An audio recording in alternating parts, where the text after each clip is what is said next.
Reed Martin, happy 45th anniversary. This weekend was August 8th, 2026. The very first performance of the Reduced Shakespeare Company was August 8th, 1981 at the Renaissance Faire in California. I think we look amazing. Amazing. We look very well for 29. Don't we? We do. It's incredible. I guess we should clarify that very first performance of the Reduced Shakespeare Company 45 years ago. Neither you nor I were there. It was our illustrious predecessors, the founders of the Reduced Shakespeare Company Feast, Daniel Singer, whose idea it was in the first place, Jess Winfield, and Adam Long, plus two others whose names I've completely left my memory. Well, Adam was not in the original. You're right. You're so right. They had, I believe, 3 men and 2 women, and I think the woman playing Ophelia in the second or third week broke her ankle. And I think Jess went to Daniel and said, "Hey, I think I know somebody who can do the show. They've been watching every performance." And Daniel goes, "Great, what's her name?" And Jess said, "Well, that's the thing. We'll need a wig." Yeah. Well, so, and you are in California. I'm here at the Edinburgh Fringe Festival, which is where the Reduced Shakespeare Company got its international sort of launch 39 years ago in 1987, but where we premiered the Bible show 30 years ago in 1996. So it's great to be back at the Fringe, even though the Reduced Shakespeare Company is not back at the Fringe. Yeah, well, so many of our shows had their European, even before the Bible, the History of America had its European premiere in Edinburgh, and most of our shows have. So no, it's a great place to be. Yeah, it's a great launching pad.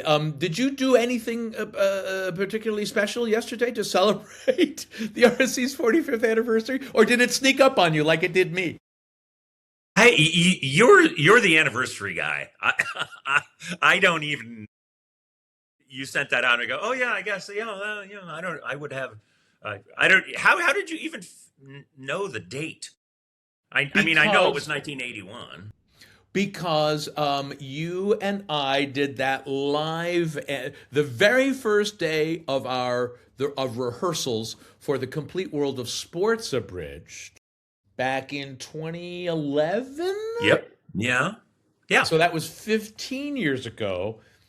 We did a live Zoom conversation. It was like, we were at Black Point where the Ren Fair used to be in Marin County, which is now a golf course. Yeah. And Jess and Daniel joined us. Yeah, I forget what it was called that. It was, days. But that was on August 8th. That was the 30th anniversary. Yeah. So that's when I knew that, August 8th, 8/8. Well, that's an easy number to remember. I just have to, it still sneaks up on me every year. And also this week has been nuts because it's great to be back at the Edinburgh Fringe Festival. It's my 9th time here, but my first time not as a member of the Reduced Shakespeare Company. I'm not here with a Reduced Shakespeare Company show. I'm here with this new play, Dogberry and Verger So Scared, and it's the first time I've ever given my first performance of any new play here at the Fringe. So this entire first week I've been here, I've just been in my brain going, what the hell are these lines? I didn't write them. I'm stepping into a production, replacing an actor who couldn't make it. How does this all work? I have not had a brain cell left to pay attention to anything involving the Reduced Shakespeare Company, the Reduced Shakespeare Company podcast, or the Reduced Shakespeare Company's 45th anniversary until it hit me like a ton of bricks yesterday. And I called you and said, hey, can you hop on Zoom and we can talk? Sure. So 81 was the birth of the Reduced Shakespeare Company. Then I was just looking up. So 8.5 years later, my first 2 shows with the company were January 11th and 12th, 1990 at Pepperdine University. And then about 2.5 years later was your first show in the West End. In 1992. I guess that's another.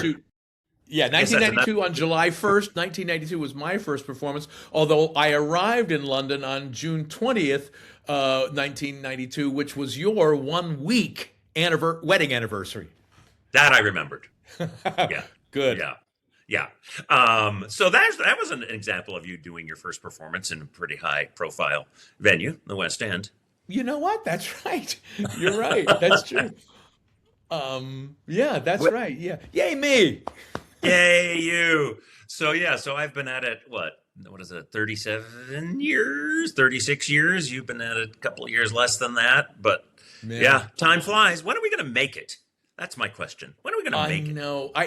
We were talking about this on a preview on another podcast that I'm also going to post this week because I didn't miss last week's. I skipped last week's. I'm posting Good it. call. I'm posted it this week.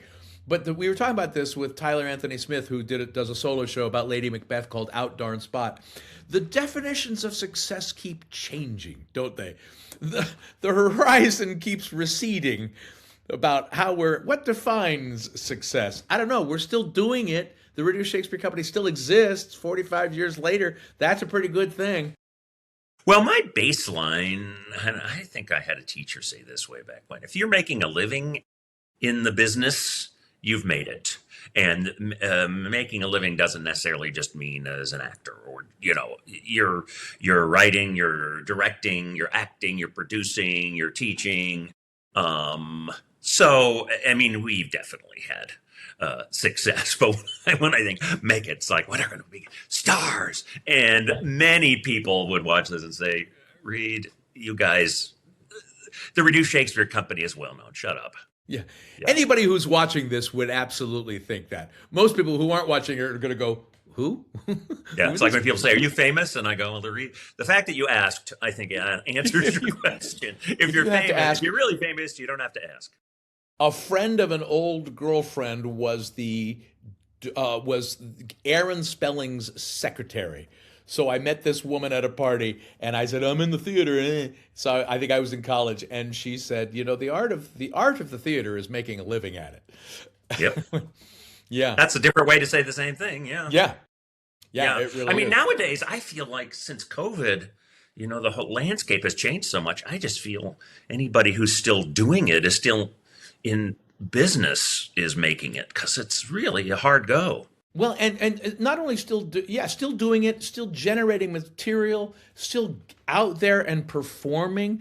I mean, that's one of the great things about the Fringe. There are and again, one of the biggest Fringes ever, if not the biggest, over 4,100 shows this year, and all on different levels. And many of them you would never want to see, and a lot of them you wouldn't want to see again.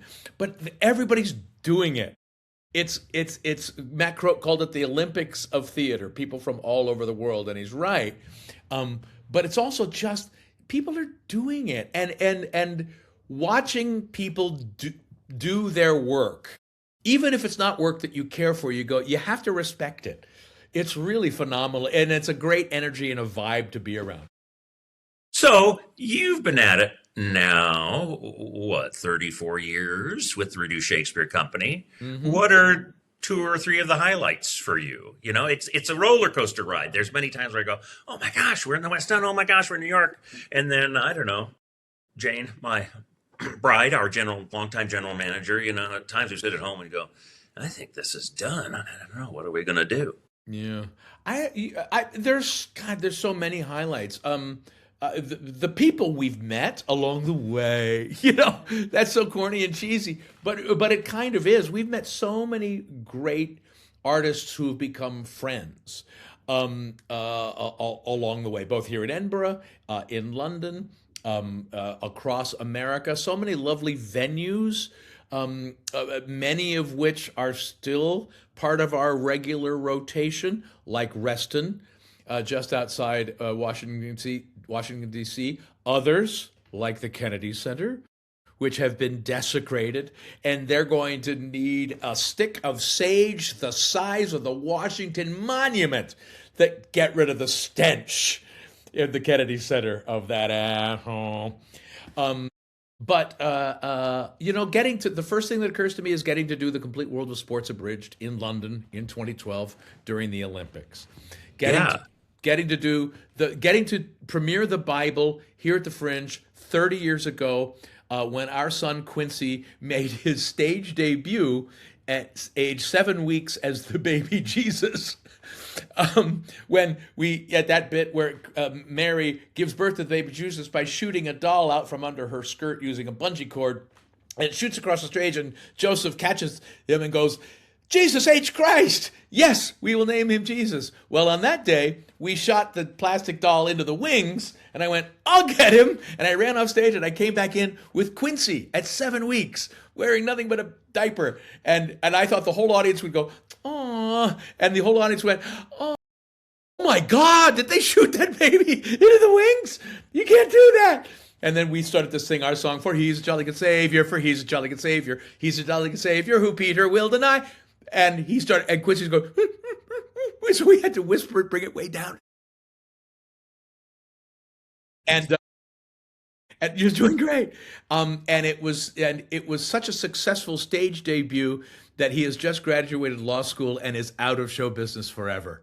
Perfect. You did good. And my better half, Dee Ryan, who was nowhere near this screen where I'm talking to you now, was nursing Quincy backstage to keep him quiet until his entrance.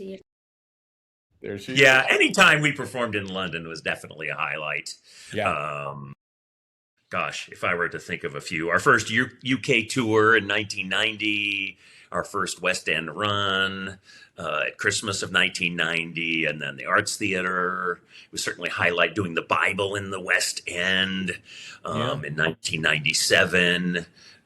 Many times at the Kennedy Center in D.C., that was big. I remember when I was on the circus, we played Boston, and I went over to Cambridge and saw American Repertory Theatre. I thought, wow, this is such a cool place. And then getting booked to perform there and telling the managing director, Rob Orchard, a few years ago, I walked past this place and just thought, wow, and then performing there. I also think of, the Reduced Shakespeare radio show, getting to do a BBC World Service radio series, and our thing for Channel 4, the Ring Reduced, Wagner's Ring cycle. Instead of 16 hours, we do it in 24 minutes. And the BBC World Service radio show got us onto National Public Radio in the States because Robert Siegel had heard us on the World Service, and he became a fan. And so the NPR raised our profile in America, which was great. Yeah, I think, you look back and you're plugging away, but what have you and I have written,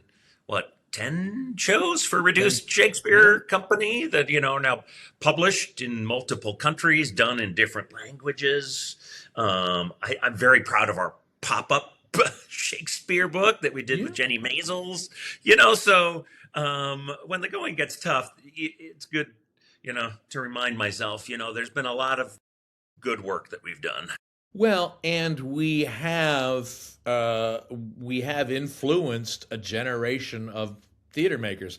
Daniel Clarkson, the Potted Potter guy, just claimed it publicly. I've been ripping off these guys my entire career. He said it here on the podcast a few years ago, 10 years ago, but he said it again in print earlier this week with all of his shows. Ronan Hatfield's book about the Reduced Shakespeare Company coming out that's been out from Bloomsbury talks about the numbers of companies and individuals who have been inspired by this art of reduction. There's this new play that's going around America now, The Complete Works of Jane Austen Abridged. Where do people get these ideas? That's incredible. 3 actors? Well, and the 39 Steps, right? The very, very popular, Four-hander, definitely inspired by Reduced Shakespeare Company. In our theater, in the Criterion Theatre, which I think we revitalized. We changed the reputation of that theater for where they play, I think it had a reputation for plays that didn't run very long. And suddenly, then because we ran there for 10 years and 39 Steps ran there for 9 years, now it has a reputation, for fun, smart, sharp, fast-paced comedy. Happy to do that. I remember when you and Adam you and Adam and Jess asked me to come in and replace Jess in 92.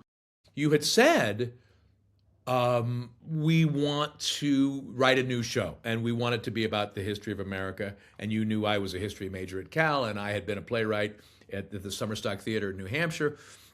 And the RSC was in danger of becoming known as a one-trick pony. And even though it was a great trick with the Complete Works of William Shakespeare Abridged, they were asking what else have we got, and so we were able to do that same thing with the Complete History of America Abridged. The fact that you and I have written 10 other plays in our style and kept the RSC alive. And with this podcast, I mean, during the pandemic, we didn't miss a week of the podcast. We just kept generating content, a word I never used before the pandemic. We just kept the conversation going, and I think that longevity has helped keep us in the public mind and keep the idea of reduction alive. Definitely. Didn't also, correct me if I'm wrong, didn't the play that goes wrong guys sort of tip their cap to us? Oh, I bet that wouldn't surprise me. Yeah. Do you, Davey Naylor asked this on our Facebook page. I don't know the answer. I saw the question, and I'm the company archivist. Archivist, And, yes. I have no idea how to do that math. Davey asked, do we know how many performances we did? He alone in the UK did over 3,000, because it ran at the Criterion for nine and a half years. Yeah. That would be the most shows, but Yeah. I don't know. Yeah. I don't know. I don't even know how to do that math. Yeah. Well, I mean, we did 7 shows a week at the Arts for 40 weeks. I don't know. Maybe more, maybe 44, something. Anyway, yeah. So that's 7 times 40, whatever. That's 280 performances right there just in a year. But there have been years when we've done more. There was the first summer at the Kennedy Center. We ran for 12 weeks. We did 8 shows a week.